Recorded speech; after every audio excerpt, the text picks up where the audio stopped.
आपण मोठं भाऊ यात शुभेच्छा आणि शुभेच्छा आपल्या या ठिकाणी बांधवांकडून येतात. सांगितलं या ठिकाणी जराच्या आई देखील असतील, जराच्या आपांसाठी आणि आईसाठी देखील जोरदार एकदा टाळ्या वाजवून त्यांचा आपण आभार व्यक्त करूयात. आभार त्यांचे जे आई वडील असतात त्यांचा अनेक वेळेला नामोल्लेख राहून जातो आणि म्हणून आवर्जून उल्लेख केला. जसं पुढे आले त्याच पद्धतीच्या त्यांच्या आई वडिलांच्या संस्कारातून पुढे आलेलं हे उमलतर्मांचं प्रेरणादायी भाषण आम्हाला या ठिकाणी ऐकायचं आहे.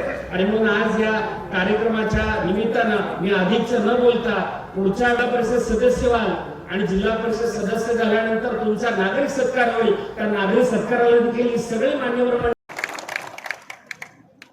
तुमचा वाढदिवस आहे त्या ठिकाणी येणार हे मी तुम्हाला दिल्लीत असतानाच त्या ठिकाणी सांगितलं.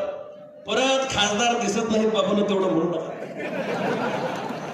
रेडकाचा जरी पिल्लू एखाद्या म्हशीला जरी रेडकू झालं तर खासदाराला बोलवायचं तिथे येईल, पण दिसत नाही तेवढं म्हणू नका. जिथं जिथं पोचता येईल. आज 7 कार्यक्रम दिवसभरामध्ये आम्ही त्या ठिकाणी तुमचं चालू आहे काम मोठं, त्यामध्ये आम्ही हस्तक्षेप करत नाही, आम्ही रेडकावर बोलतो.